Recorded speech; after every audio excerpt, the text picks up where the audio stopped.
RTC సంస్థలో పనిచేసి retirement అయిన కార్మికులకు పదవి విరమణ బెనిఫిట్స్ ప్రభుత్వం వెంటనే చెల్లించాలని డిమాండ్ చేస్తూ మంచిర్యాల జిల్లా కేంద్రంలోని బస్ డిపో ముందు రిటైర్మెంట్ కార్మికులు ధర్నా చేపట్టారు. ఈ సందర్భంగా వారు మాట్లాడుతూ మాకు రిటైర్మెంట్ బెనిఫిట్స్ ప్రభుత్వం చెల్లించకపోవడంతో ఆర్థికంగా నలిగిపోయి అప్పుల పాలవుతున్నామని ఆవేదన వ్యక్తం చేశారు. ప్రభుత్వాన్ని మేము గొంతెమ్మ కోరికలు ఏం కోరడం లేదని, మాకు రావాల్సిన బెనిఫిట్స్ ఇవ్వకుండా ప్రభుత్వం ఆటలాడుతుందని మండిపడ్డారు. ఉప ముఖ్యమంత్రి బట్టి విక్రమార్క చెప్పినట్లు ఆర్టీసీ సంస్థ లాభాల్లో ఉన్నప్పుడు మాకు రావాల్సిన బెనిఫిట్స్ ప్రభుత్వం ఎందుకు చెల్లించడం లేదని ప్రశ్నించారు.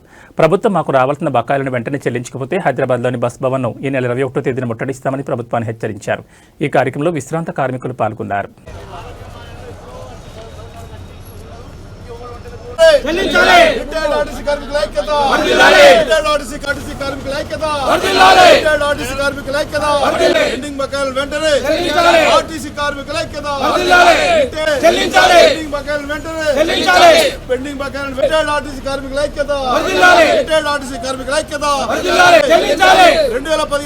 పెండింగ్ బకాయిలను వెంటనే చెల్లించాలి.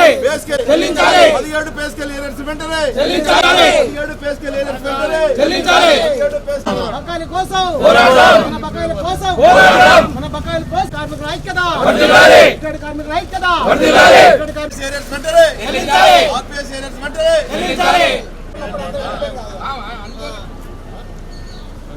పెండింగ్ బకాయిలు మొత్తం పెండింగ్ బకాయిలు వెంటనే మొత్తం పెండింగ్ బకాయిలు వెంటనే 17 ఏరియర్స్ వెంటనే 17 ఏరియర్స్ వెంటనే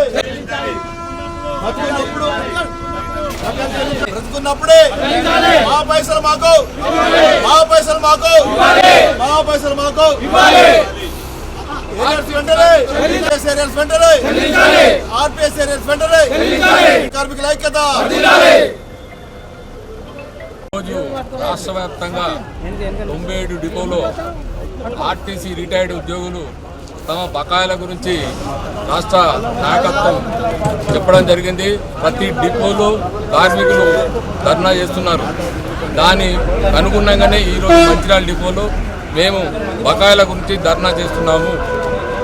ముఖ్యంగా ఏంటంటే మాకు 2017 ఏరియర్స్ రావాలి, అలాగే లివ్ ఎన్కాష్మెంట్ రావాలి, అలాగే 2021 పే స్కేల్ రావాలి, అలాగే 2025 పే స్కేల్ రావాలి. ఇన్ని బకాయిలను పెట్టుకొని రాష్ట్ర నాయకులు ముఖ్యమంత్రి గారు నిర్మల్ మీటింగ్లో చెప్పాడు, మెల్లమెల్లగా అందరికీ మేము సర్దుబాటు చేస్తామని చెప్పారు. గతంలో కూడా ఈ మాట చెప్పారు. మరి ఆయనకు తెలియదా మరి ఆర్టీసీలో ఎంతమంది కార్మికులు ఇలా బలవుతున్నారు, రోజు రోజుకి దినదిన గంటంగా బతుకుతున్నారు. రిటైర్డ్ అయితే పెళ్లిళ్ళ కోసమని ఇల్లు కట్టుకుందామని ఆశపడి చూస్తూ ఉంటే ఒక్క రూపాయి కూడా అలా చేతికి రాబోతే వాళ్ళు ఇంట్రెస్ట్ తెచ్చి డబ్బులు వడ్డీ కట్టలేక చాలా మంది చనిపోతున్నారు. మరి ఇటు విషయం ప్రభుత్వానికి తెలియదా? మొన్న బట్టి విక్రమార్క గారు ఏమన్నారు, ఆర్టీసీ లాభాల్లో ఉన్నది అని చెప్పడం జరిగింది. మరి ప్రజల దృష్టిలో మాత్రం ఆర్టీసీ లాభాల్లో ఉన్నది. కార్మికులు 35-45 ఏళ్ళు పనిచేసినా మరి వాళ్ళ బకాయిలు ఎందుకు ఇవ్వడం లేదు? ఆయన ఉత్తమ కోరికలు ఏం కోరతలేరు. వాళ్ళకి రావాల్సిన బకాయిలే ఇవ్వాలని చెప్పి వాళ్ళు గంటాపదంగా ఈరోజు కాదు గత 2 సంవత్సరాల నుంచి కూడా కేసీఆర్ ప్రభుత్వం ఉన్నప్పటి నుంచి కూడా మాకు ఈ దినదిన గండంగా గడుస్తున్నది. కావున రేవంత్ రెడ్డి గారు మా అందరి కార్మికుల కోసం వెంటనే ఈ యొక్క బకాయిలను విడుదల చేసి అందరినీ రక్షించవలసిందిగా కోరుచున్నాము.